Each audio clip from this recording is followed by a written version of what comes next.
সাজাপ্রাপ্ত সাবেক স্বরাষ্ট্রমন্ত্রী আসাদুজ্জামান খান কামালকে ফেরত চেয়ে আবারও ভারতকে চিঠি দিয়েছে বাংলাদেশ।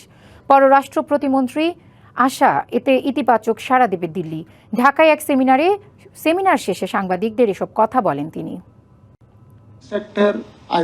বিমস্টেকের ৩ যুগে আঞ্চলিক সহযোগিতা ও সম্ভাবনা নিয়ে Bangladesh institute of international and strategic studies আয়োজিত সেমিনার। এতে প্রধান অতিথি বিমস্টেকের জেনারেল সেক্রেটারি ইন্দ্রমণি পান্ডে বলেন, বিমস্টেক আন্তর্জাতিক সম্পর্ক উন্নয়নে আরো জোরদার ভূমিকা রাখতে পারে।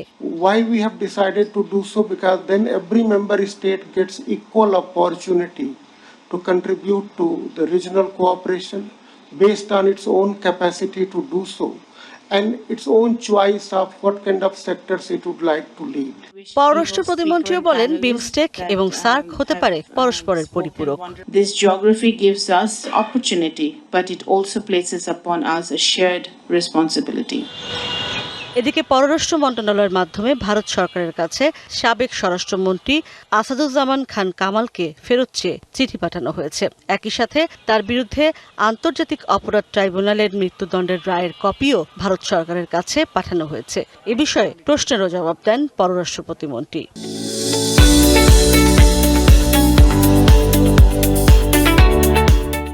এটা রিসেন্টলি গেছে এবং এটা সাবেক স্বরাষ্ট্রমন্ত্রীকে উদ্দেশ্য করে এই চিঠি দেওয়া হয়েছে এবং এটা যখন যেটা প্রয়োজন আমাদের আইন মন্ত্রণালয় এবং স্বরাষ্ট্র মন্ত্রণালয়ের যে উদ্যোগগুলো ওনারা নেবেন পররাষ্ট্র মন্ত্রণালয়ের পক্ষ থেকে সেই আমাদের ডিপ্লোমেসির অনুযায়ী আমরা সেই কাজগুলো করব।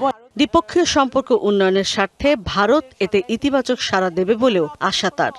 আমরা আশা করব যে ভারত পজিটিভ রিপ্লাই দিবে এবং দুই দেশের মধ্যে যে দ্বিপাক্ষিক সম্পর্ক আছে সেটাকে জোরদার করার লক্ষ্যে তারা তাদের পক্ষ থেকে যা তাদের দায়িত্ব সেটা তারা পালন করবে। ইশরাত জাহান উর্মি, ডিবিসি নিউজ, ঢাকা।